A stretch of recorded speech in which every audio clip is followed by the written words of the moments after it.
ಈ ಧರ್ಮ ಮತ್ತು ರಾಜಕಾರಣ ಭಾಳ ಸೂಕ್ಷ್ಮವಾಗಿರಬೇಕು. ಧರ್ಮದ ಹಿಂದೆ ರಾಜಕಾರಣ ಇರ್ಬೋದು, ಧರ್ಮದ ಹಿಂದೆ ಇರಬೇಕು. ಅಥವಾ ರಾಜಕಾರಣದ ಒಟ್ಟೊಟ್ಟಿಗೆ ರಾಜಕಾರಣದ ಮುಂದೆ ಉಂಟಲ್ಲ, ಅದು ಇರಬಾರ್ದು. ಅದಕ್ಕೆ ಏನು ಗೊತ್ತಿಲ್ಲ, ಸಮತೂಕದಲ್ಲಿ ಹೋಗಬಾರ್ದು. ಅದಕ್ಕೊಂದು ಕತೆ ನೆನಪಾಗ್ತದೆ. ಕರ್ಣ ಯಾವುದು ಮಹಾಭಾರತದಲ್ಲಿ ದೊಡ್ಡ ಕಥಾನಾಯಕ ಆಗ್ಬೋದಿತ್ತು. ಒಂದೊಮ್ಮೆಗೆ ದ್ರೋಣಾಚಾರ್ಯರು ಕೃಪಾಚಾರ್ಯರು ಸೇರಿದ್ದಾರೆ. ಶಿಷ್ಯರ ಪರೀಕ್ಷೆ, ಎಷ್ಟು ವಿದ್ಯೆ ಉಂಟು ಅಂತ ಎಲ್ಲ ಅವ್ರದ್ದು ಬಾಣ ಬಿಟ್ಟು ಎಲ್ಲ ನೀವು ಕತೆ ಓದಿದವರು, ಮತ್ತೆ ನೆನಪಿಸ್ತೇನೆ. ಒಂದು ಸಲ ಈಗ ಕೌರವ ಪಾಂಡವರಿಗೆ ಪರೀಕ್ಷೆ, ಎಷ್ಟು ಇವರ ಬಿಲ್ಗಾರರಿದ್ದಾರೆ, ಇವರ ಬಾಣ ಪ್ರಯೋಗ ಹೇಗಿದೆ ಅಂತ ಎಲ್ಲ ಆದಮೇಲೆ ಅರ್ಜುನ ಸರ್ವಶ್ರೇಷ್ಠ ಬಿಲ್ಗಾರ ಅಂತ ಆಯಿತು. ಇಲ್ಲ ನಾನಿದ್ದೇನೆ ಅಂತ ಬಂದು ಅಲ್ಲಿ ಕರ್ಣ ತೋರಿಸಿದ ತನ್ನ ಬಿಲ್ಗಾರಿಕೆಯನ್ನು. ಕರ್ಣನು ಕೂಡ ಶ್ರೇಷ್ಠ ಅಂತ ಆಯಿತು, ಸಮಬಲ ಇದ್ದಾನೆ, ಶ್ರೇಷ್ಠ ಅಂತೆ. ನೀನು ಯುದ್ಧಕ್ಕೆ ಬೇಕಾದರೆ ಬರ್ಬೋದು, ನಿನ್ನನ್ನು ನಾನು ಇದು ಮಾಡ್ತೇನೆ ಅಂತ ಹೇಳಿದ, ಸೋಲಿಸ್ತೇನೆ ಅಂತ ಹೇಳ್ತಾನೆ. ಯಾರು? ಕರ್ಣ ಅರ್ಜುನ ಅಲ್ಲಿ.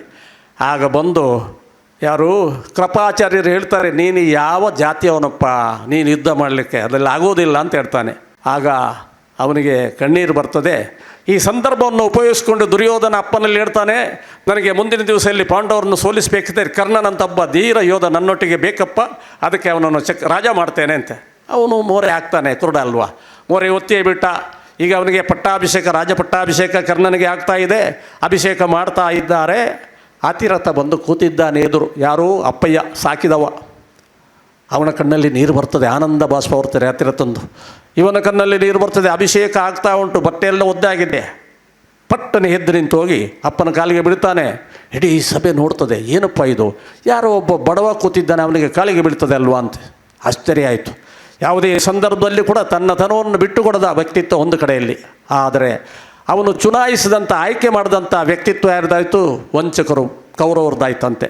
ಆ ನಿಟ್ಟಿನಲ್ಲಿ ನಾವು ಯಾರೊಟ್ಟಿಗೆ ಇದ್ದೇವೆ ಅವರ ಗುಣಲಕ್ಷಣಗಳು ನಮಗೆ ಬರ್ತದೆ ಅಂತೆ. ಕರ್ಣನಲ್ಲಿ ತುಂಬ ಜ್ಞಾನ ಇರಲಿಲ್ವ? ತುಂಬ ಜ್ಞಾನ ಇತ್ತು, ವೇದಜ್ಞಾನ ಎಲ್ಲವೂ ಇತ್ತು, ಅಸ್ತ್ರಶಸ್ತ್ರಾಗ್ಲ ಎಲ್ಲ ಜ್ಞಾನ ಇತ್ತು. ಆದರೆ ಅವನು ಸಿಲೆಕ್ಟ್ ಮಾಡಿದ ವ್ಯಕ್ತಿ ಯಾರ್ಯಾರೆಂದರೆ ವಂಚಕರು, ಕೌರವರು ಇದ್ರಂತೆ. ನಾವು ಉದಾತ್ತವಾದಂಥ ಸತ್ತೆಯೊಡನೆ ನಮ್ಮ ಸಂಬಂಧವನ್ನು ಬೆಳೆಸಬೇಕಂತೆ. ಉದಾತ್ತವಾದ ಸತ್ಯ. ಗಂಗೆಯೊಟ್ಟಿಗೆ ಚರಂಡಿಯ ನೀರು ಬಿದ್ದಾಗ ಅದು ಚರಂಡಿಯ ನೀರು ಕೂಡ ಗಂಗೆಯಾಗಿ ಬಿಡ್ತದೆ ಸೀದಾ.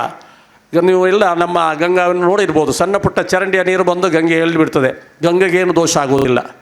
ಅದೇ ಥರ ಉದಾತ್ತವಾದ ಸತ್ಯ ಅಂದರೆ ನದಿಯ ನೀರು, ಸಣ್ಣ ಸಣ್ಣ ಕೆರೆ ತೊರೆಗಳ ನೀರು ಸೀದೋಗಿ ಸಮುದ್ರಕ್ಕೆ ಹೋಗ್ತದೆ. ಸಮುದ್ರಕ್ಕೆ ಸೇರಿದ ಮೇಲೆ ಆ ನದಿಯ ನೀರು ಬೇರೆ ಆಗ್ತದಾ? ಆಗುವುದಿಲ್ಲ. ಅದೇ ಥರ ಒಂದು ಬಳ್ಳಿಯನ್ನು ಮರಕ್ಕೆ ಬಿಟ್ಟ ಮೇಲೆ ದ್ರಾಕ್ಷಿಯ ಬಳ್ಳಿ ಅದು ನಮಗೆ ದ್ರಾಕ್ಷಿಯನ್ನು ಕೊಡ್ತದೆ. ನೆಲದಲ್ಲಿ ಬಿಟ್ಟರೆ ದನ ಹೊದ್ದು ಹಾಡು ಹೊದ್ದು ನಾಶ ಮಾಡಿ ಬಿಡ್ತದೆ. ಒಂದು ಸಾಮಾನ್ಯ ಭಿಕ್ಷುಕಿ ಹುಡುಗಿಯನ್ನು ತಂದು ರಾಜನಿಗೆ ಮದುವೆ ಮಾಡಿದ್ರೆ ತಾನು ರಾಣಿ ಅಂತ ಹೇಳಲ್ಪಡ್ತಾಳೆ. ಇಲ್ಲ, ಭಿಕ್ಷುಕ ಹುಡುಗಿ. ಉದಾತ್ತವಾದ ಸತ್ತೆಯೊಡನೆ ನಮ್ಮ ಸಂಬಂಧವನ್ನು ಬೆಳೆಸಿದಾಗ ಯದ್ಭಾವಂ ತದ್ಭವತಿ ಕೀಟಭ್ರಮರ ನ್ಯಾಯ ಅಂತ ಹೇಳ್ಬೋದು.